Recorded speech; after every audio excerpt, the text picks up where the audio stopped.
नवीन recipes प्रथम तुमच्या मोबाईलवर येण्यासाठी अपर्णास किचनला सबस्क्राइब करा व बेल आयकॉन ही क्लिक करा। किचनमध्ये तुमचं सर्वांचं खूप स्वागत आहे। पहा, आज आपण केलेली आहे अशी इन्स्टंट इडली। अतिशय पांढरी शुभ्र आणि हलकी झालेली आहे ही, आणि मुख्य म्हणजे ही तांदळापासून केलेली आहे। पण बऱ्याच जणींची मला कमेंट्स होते की आमच्याकडे भरपूर तांदूळ असतात, आजकाल भरपूर तांदूळ असल्यामुळे आम्हाला इडलीची प्रीमिक्स इडली कशी करायची ते जरूर सांगा। तर अशी आपण ही छान इडली केलेली आहे।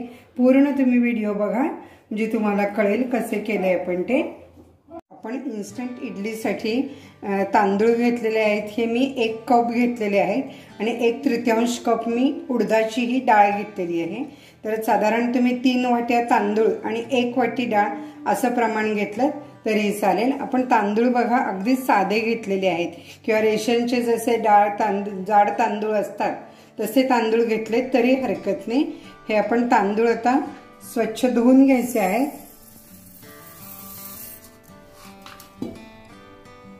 पहा, हे चांगले आपण धुवायचे, पाणी 2-3 वेळा धुवायचे आणि कोरडे करायचे।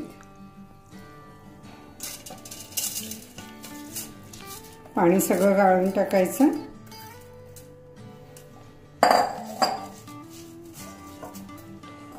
आणि हे आता आपण एका कॉटन कापडावरती पसरून ठेवायचे आहेत। हे असे पसरून चांगले सुकवायचे। 1-1.5 तास तरी हे सुकण्यासाठी वेळ लागेल आपल्याला। तांदूळ सुकेपर्यंत आपण उडदाची डाळ भाजून घ्यायची आहे। त्यामध्ये आपण 1 चमचा मेथ्या घातलेल्या आहेत, म्हणजे पौष्टिकही होईल आणि वासही छान येईल। आपण हलकं होण्यासाठी हे भाजणार आहे। साधारण स्टरलाइज व्हायला पाहिजे, म्हणजे हे आपलं बरेच दिवस टिकणार आहे। पहा, डाळ आपली भाजत आलेली आहे। साधारण मी 5 मिनिटं भाजलेली आहे ही। तांदूळ छान कोरडे झालेले, हे आपण चांगले 5 मिनिट भाजायचे। आपला सांबारचा व्हिडिओ आहे तोही तुम्ही डिस्क्रिप्शन बॉक्समध्ये त्याची रेसिपी आहे, तीही जरूर बघा। रेग्युलर इडली आहे, दावणगिरी डोसा आहे, असे साऊथचे भरपूर व्हरायटीज आहेत।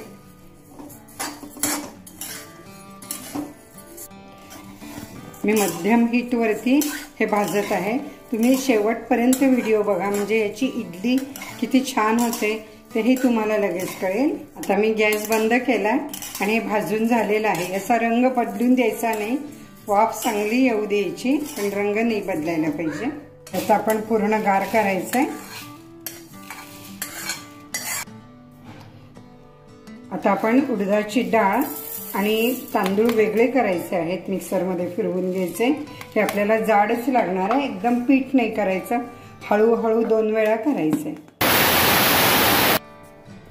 डाळ बारीक झालेली आहे ही, आणि आपण आता ही तांदूळ करायचे आहे तिकडे। दोन्ही आपण मुद्दाम वेगळे वेगळे घेतलेले, कारण बारीक होण्याची दोन्हीची कन्सिस्टन्सी वेगळी असणार आहे। पहा, तांदळाचा असा रवा झालेला आहे, एकदम रवाळ आहे तांदूळ। एकदम पीठ करायचं नाही आपल्याला, दोन्हीही रवाळ आहे। वाटलं तर आपण परत करू शकतो। आता हे एकत्र केलं मी, आणि आता आपण हे चाळून घ्यायचंय, जाड चाळणीने चाळायचंय। आता हे मी जाड चाळणीने दोन्ही एकत्र करून चाळून घेते। चाळून राहिलेला रवा परत एकत्र करून पुन्हा बारीक करते। पुन्हा आपण हे चाळून घ्यायचं। वाटलं तर शेवटी छोट्या भांड्यात घेतलं तरी हरकत नाही।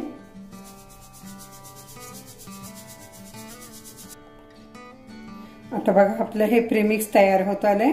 यामध्ये आपण चवीपुरतं मीठ, साधारण मी अर्धा चमचा मीठ घातलेलं आहे, आणि हे पूर्ण आता गार आहे। असंच तुम्ही पॅक करून पिशवीमध्ये ठेवलेत आणि मग ते डब्यामध्ये ठेवायचं, तर तुमचं हे बरेच दिवस, साधारण 4 महिने तर आरामात टिकेल, आणि पाहिजे तेव्हा तुम्हाला इडली करता येईल। तर आता आपण इडली कशी करायची याची ते बघूया। हे साधारण माझं आपण सगळं घेतलेलं आहे तेवढं पूर्ण आहे. 2 कप आपलं झालेलं आहे हे बॅटर तयार.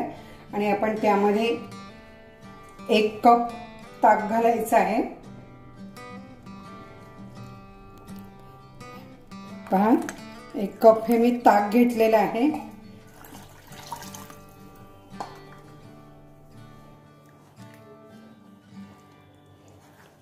ताकामध्ये असं हे भिजवायचं आणि जरूर लागेल तेवढं आपण मग पाणी घालणार आहे त्यात.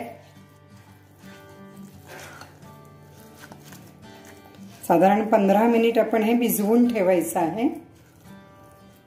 पुन्हा मी अर्धा कप पाणी घालते यामध्ये. सरसरीत व्हायला पाहिजे. भिजतं 15 मिनिटांमध्ये ते पुन्हा छान. आपण भाजलेलं आहे त्यामुळे ते हलकं झालंय अगदी. त्यामुळे इडली ही छान हलकी होते. आपण हे 15 मिनिट झाकून ठेवूया. आपण हे आता भिजलंय बघूया 15 मिनिटांमध्ये. 15 ते 20 मिनिट मी हे ठेवलंय बघा. छान भिजलं आहे आता हे. आपल्याला बरंच फुगलेलं दिसतंय. आता यामध्ये आपण इनो घालायचंय. 1 पॅकेट मी इनो घेतलेला आहे. समज जर तुमच्याकडे इनो नसेल तर तुम्ही रेग्युलर सोडा वापरा. अर्धा चमचा सोडा आणि त्यामध्ये आपण 1 टीस्पून लिंबाचा रस घाला. तो इनोचं काम करेल. 1 पॅकेट मी यासाठी घालते. आता सगळं छान फिरवून घ्यायचं. हलकं झालेलं दिसतंय. यामध्ये आपण 1 टेबलस्पून तेल घालायचं.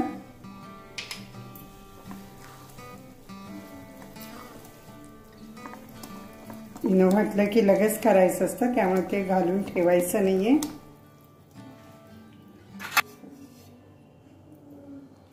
आपण आता तेल लावूया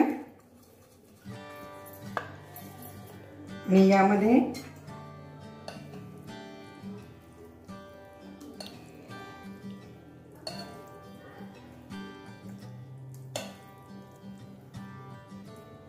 आपण हे पूर्ण घातलेलं आहे. आणि आता मी इकडे पाणी उकळत ठेवलेलं आहे इडली स्टँड मध्ये आणि आपण इडली वाफवणार आहोत. आता आपण हे मोठ्या गॅसवर फुल फ्लेम वरती 10 मिनिट ठेवणार आहे. 10 मिनिटांनी मी गॅस बंद केला होता आणि आता आपण बघा हे इडली थोडी मी 5 मिनिटं थांबले आणि काढते. आता इडली आपली झालेली आहे. दिसतंय तुम्हाला. पाहता आपली इडली झालेली आहे. अतिशय छान हलकी सॉफ्ट अशी इडली झालेली आहे बघा. आपली इन्स्टंट इडली आहे. आणि मुख्य म्हणजे मी इथे तांदूळ वापरलेत. रवा नाही वापरला. जनरली इडली रवा वापरला जातो पण हे मी तांदूळ वापरून केली आहे. एकदम हलकी झालेली आहे. आपण सांबार आणि चटणी बरोबर ही सर्व करायची. अशा प्रकारे आपली सॉफ्ट इडली आणि सांबार चटणी तयार झालेली आहे. ती तुम्ही नक्की करून पहा.